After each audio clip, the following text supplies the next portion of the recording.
You are listening to Hello Cupcake, It's Me, a podcast with your host, Michael Peterson.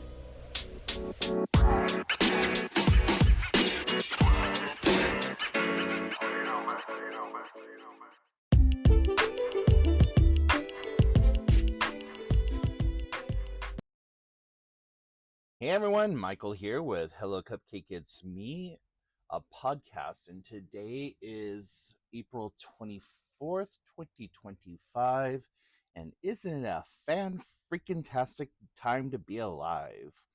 If you haven't done so already, please hit like and subscribe, then head on over to youtube.com/hellocupcakeitsme to check out the YouTube channel that is updated every Wednesday and Saturday.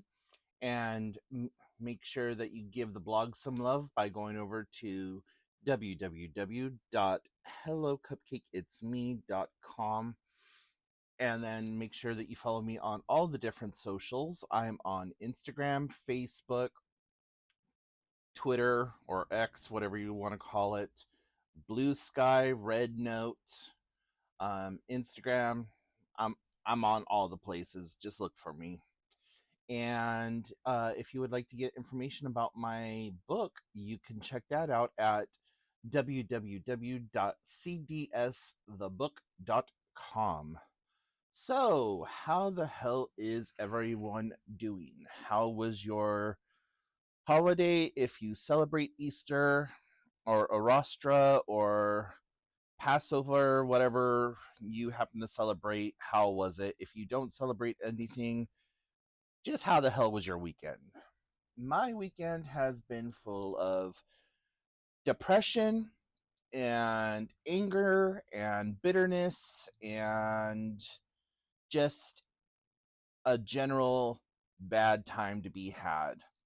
So, as much as I did not want all of that, well, living with depression and PTSD and being bipolar and all those other fun diagnoses, you don't ever really get to have a chance. And when those are exacerbated by triggers, well, then you really don't get to have a chance. You could be having the best day of your life, and then you get triggered by one thing and it all comes crashing down, and you're hiding in a corner like an abused hamster. So yeah, that was my weekend. So yeah, high fives all around. But Monday, I was still a little crappy, and by Tuesday, all of that anger and depression and everything, well, all that depression turned into anger. The anger turned into pettiness. Pettiness turned into bitter bitch. And so I'm doing good now. I'm recalling my energy from people who have no right having that energy. And I put it out there into the universe that if anyone wants to siphon off of my energy, that they can take all of that energy from the depression, all that energy from being mad, all of that energy from being hurt, all of that negative energy that others like them have put on me, and drink deeply from that cup. And we sip. And right now, yep, I'm sipping. I just got home from the pool and had a few dollars in hand, and I was like, you know what? I'm going to go get myself a coffee. And I was like, the fuck I am going to go get some coffee. I have Starbucks at home. Like, I did that whole, Mom, can we go to McDonald's? No, we got McDonald's at home thing to myself. And I started thinking about it. I'm like, why am I going to go spend $8 for coffee when I could go home and make it myself? And so that's exactly what I did. I drink this imported coffee called Vina Cafe, and it's from Taiwan. And I have countertop ice maker. I have a blend jet. I actually have 3 blend jets. I have the blend jet 1 and 2 blend jet 2s. One of them is a recall, but they won't send me out my replacement. So don't buy a blend jet if you expect to try to activate the warranty, because they do not honor their warranties. But yeah, so I have 3 blend jets and a regular blender. And then I have the salted caramel that I normally get. And I have Hershey's chocolate, which I normally get. I know that they use like a Ghirardelli's chocolate or whatever. But I was like, you know what? I'm going to go home. And then I have a tumbler obsession. Like, I have so many goddamn tumblers, it's not even funny. So I have a reusable Starbucks cup and a set of reusable metal straws. And so I was like, you know what? I'm going to make up my own coffee at home. So made my own coffee, and I took that $8 and I transferred it into my savings. I know it's not a lot, but you know what? I'm going to try this new thing that every time I want something and it's not a direct necessity, I'm going to take the money that I would have spent on that and try to put that into my savings, just because I want to try to be a little bit more mindful with my spending, especially in the climate that we find ourselves now, and especially with the tariffs and all that other crap coming up. And I'm scared, guys, and I know a lot of other people are scared. And normally I don't talk about politics, I don't talk about religion, but we're talking about politics and religion right now. And mainly, well, yeah, so most of you who have been consumers of my media for any period of time know that I am very outspoken when it comes to the LGBTQIA2S plus community. That I am an ally and that I support people. And that I am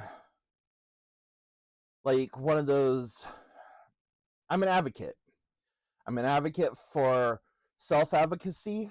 I'm an advocate for those who don't have a voice. I'm an advocate for animal rights. I'm an advocate for gay and lesbians and transgender persons.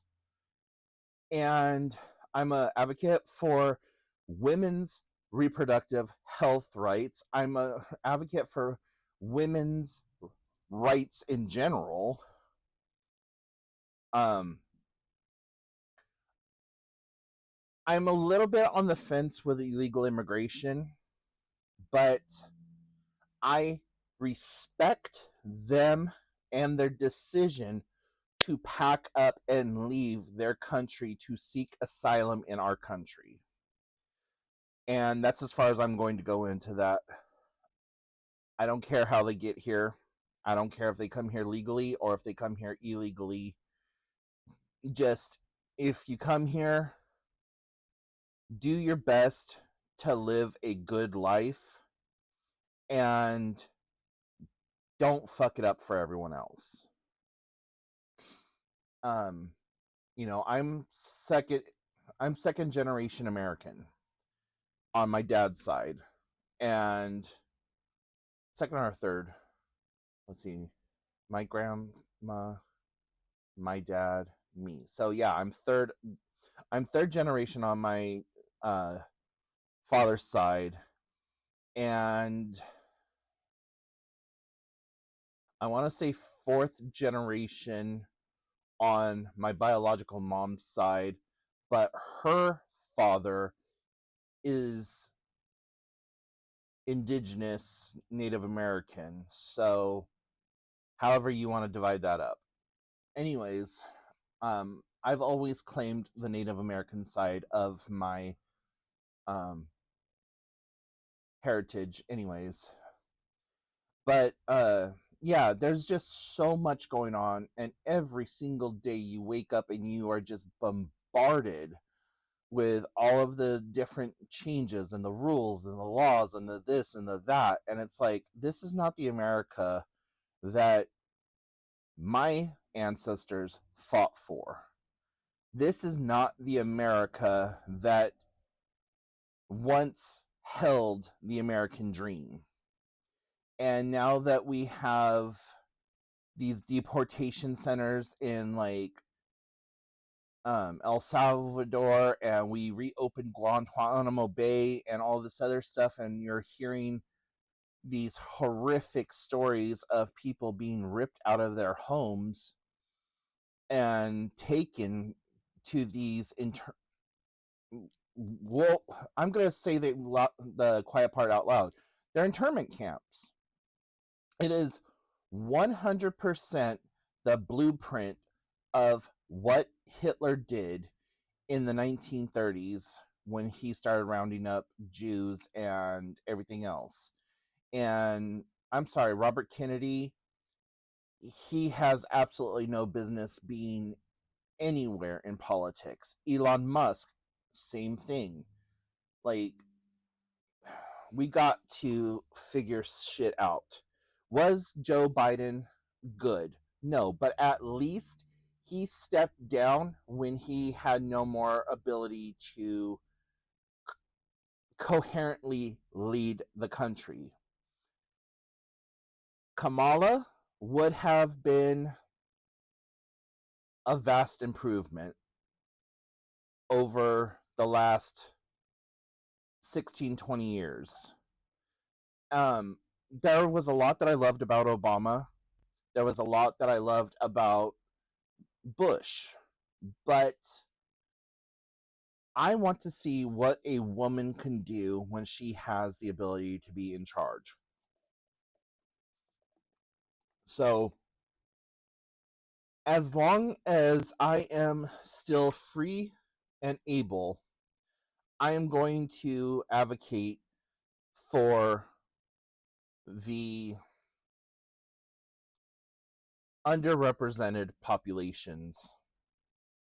And you can call me a horrible person, you can say whatever you need to, but if you take the hot topic issue right now of transgenders, like people being transgender, and you take transgenderism and you replace it with racism, you replace it with sexism, you replace it with colonialism, whatever you want to do, you just change the ism, and it is the same exact thing happening over and over and over and over and over and over since we began to live in villages and elect rulers. When we were nomadic and we were tribal and we had our tribal elders and things like that, things were a lot better. Did we have warring clans? Yes, of course. That war between clans and groups of persons has always existed. Do I think that we may eventually return to that? I can see us getting so caught up in our own policies and politics that we end up in a nuclear holocaust and having to rebuild the world from the scraps of humanity, bringing the earth to the brink of extinction. But at the same time, I have hope that we go in the direction of like Star Trek, where everyone is unified. There's no more classism. There's no poverty. No one has to work. They choose to work. There's no like monetary exchange or whatever. Everything is provided to you, in a beautiful utopian world where we are actually able to unite under one banner, and that banner is humanity, and that we start turning our focuses outwards instead of inwards, and looking out into the cosmos and start deep space exploration and trying to make contact with the other life that has to be out there. It's pure hubris to think that we are the only things in the universe that are sentient and have any type of life. And if you look at aerospace dynamics and stuff like that, if an alien race, say 400 million light years away, is looking at our sector of the universe, they're going to still be seeing dinosaurs. They're going to be seeing the pyramids being built. They're going to be seeing like all of these events that took place in our past. It would take, an advanced civilization only being 5 or 6 light years away from us to be able to see where we were, X number of years ago. So, anyways, enough of that. So, as you all know, my biological mom passed away on March 20th. So she has officially been gone 1 month and 4 days as of today. And this woman from beyond the grave is still causing me stress and anxiety.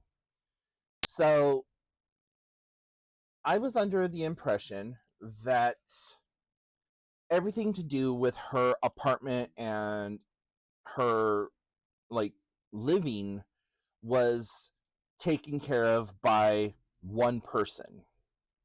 Well, it turns out that one person actually was not even really affiliated with the property that my biological mom was living at, and that she only has an office there, and that her office is like a not a subsidiary, but her office is a branch office of like the main office, and that a lot of the people who go through her program get into this apartment complex. So anyways, long story short, the original person that I had contact with was the only person who was authorized to make any changes to her living situation after I was under the impression for the last 1.5 to 2 years that the two people that I was dealing with pretty much on a daily, weekly, monthly basis, I thought that those two people were the end all be all, and it turns out that they weren't. So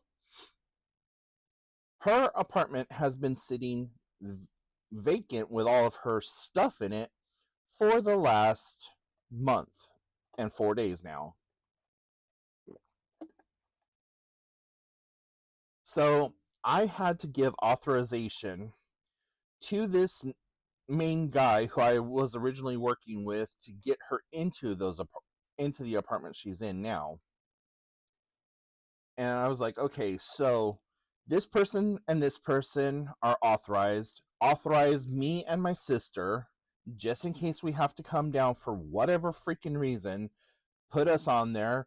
Fucking put Santa Claus on the list, Easter Bunny, Tooth Fairy, who the hell ever else. But I don't want to have to chase the person. I don't want to chase my tail trying to get everyone in the same room. if you're not going to be there, then I need this person authorized so that they can show up. If that person's not going to be there, I need this person authorized. So if we show up, that person has whatever. So I think I have that all taken care of and figured out. Now, she has this little electric scooter that's brand new, has never been used. It's beautiful. If I needed a mobility scooter, I would be moving heaven and hell to figure out how to get that mobility scooter because it is top notch and just nice. Well, in the infinite wisdom of one of the people who was dealing with my biological mom, she sent us the key to the scooter. Now, the scooter weighs a little over 500 pounds. Like, it's a hefty girl. That scooter ain't going nowhere without that key. So, for the last 3 weeks, I have been asking, who do I send this fucking key to? How do I get this key to the person, like back to you people, so you can give it to her next door neighbors? Because she had a really good relationship with her next door neighbors. They constantly checked in on her, and the wife of the next door neighbor had mobility issues, has mobility issues, and he himself doesn't look like he gets around all that well. And 2 blocks from their house is a Kroger. So one of the two can take the little cart, drive it to the grocery store, and come back, and Bob's your uncle, you know. So finally got that, and now I just got to get the key from my sister so that we can mail it off in a timely manner, and so that people can actually get into the apartment and start pillaging and pilfering what little possessions she has left. And then I called the body donation center there in Portland, and thank the gods that I did, because they didn't have on their paperwork that her remains were to be returned to us. Now, the first time that I talked to the people, and I talked to the same person 3 times now, but the first time that I talked to this person, he never once said that he didn't have my address or any address on file, and that her remains were not scheduled to be delivered to the family.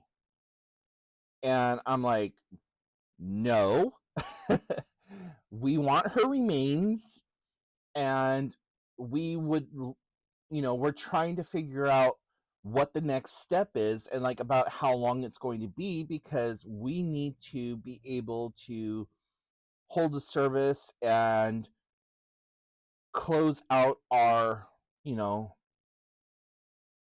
close out her affairs and have a funeral for her, so that we could begin our process of healing and not just keeping this open wound of grieving happening. I kid you not, he said call back around this time next year. I was like, the fuck? Okay. So anyways, there's all that. So got that all taken care of. And it has just been stress on top of stress, flavored with stress, in a stress broth. And I'm just like, I'm done with this. Oh my God, I am so done with this. So, yeah. And then my aunt and my cousin sent me a ton of old photos. Some of these photos are from like the turn of the century, going from the 1800s into the 1900s. And I have been systematically restoring those photos, and I got myself a photo album, and I put all the originals into that photo album and everything. And it's just been amazing. Well, my aunt sent me the cremated remains of my aunt and my grandmother on my biological mom's side. So if you watch yesterday's YouTube video, you actually see me opening up the package, and I can't believe I just said that moment that happens during that video. But yeah, so while I'm not dealing with all of these death, dying, and everything else in between, I am still trying to knit hats for the homeless for this this coming winter, and I think I've only gotten like 10 or 11 done. I need to put more effort into getting those done, but I find that when I am depressed or upset or otherwise engaged, I cannot get the hats to turn out properly. They always end up like stitches are missing, or it just comes out looking like crap, and I don't want that. So I also got to get a better knitting machine than the one that I have. And I also need to start working on my knitting looms. So when I'm not sitting down with the machine and I'm just laying in bed at night watching TV, I can be working on a project that's on a loom. So I need to start having like 2 or 3 projects going, and it's just a lot, and it's something that I feel that I'm being called to do right now, and I need to do it. Last time that I did it, it was so rewarding and just wonderful feeling being able to help people, and I just want to be able to do that again this year, especially with the way that things are happening. And now that we have a Dollar Tree in my neighborhood, literally 4 blocks away, I don't have to go out of county anymore to buy items. And so I can start picking up toothpaste, toothbrushes, the essentials for making the little care packs that I made before. And my Dollar Tree right now happens to have zippered bags that are like perfect little shower kits. And I think I want to do like I did last time and do a female and a male shower kit.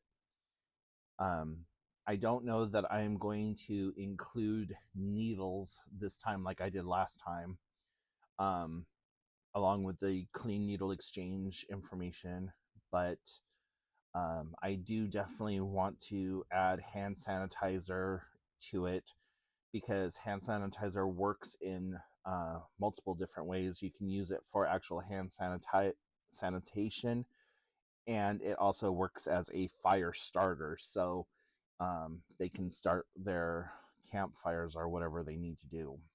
So that's just some of the stuff that I have planned on, and hopefully we'll be able to facilitate. So anyways, guys, I'm going to go ahead and let you go, because I know that we are almost 30 minutes into this, and I need to start my day. So I hope you all are doing well, and that you check out the YouTube channel, the blog, and everything else. And until next time, be safe, be sane. Don't add to the population, don't subtract from the population, and remember to do the best that you can with what you have available to you. Talk to y'all later. Bye. Hey you! Tired of mental health books that feel like homework or therapy sessions in disguise? Carpe Diem Scroto is not that book. Written by author Michael Peterson, utilizing his own personal mental health journey, it's your daily dose of clarity, humor, and healing, designed to meet you exactly where you are. Whether you're sipping coffee in chaos or taking a quiet minute for yourself, this book gives you real, raw tools to reframe your day. your mindset, and your life.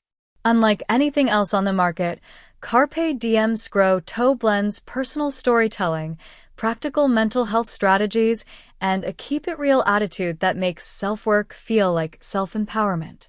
Use it daily, share it with a friend, or grow at your own pace. Ready to reclaim your day with bite-sized brilliance? Head to www.cdsthebook.com to grab your copy or learn more.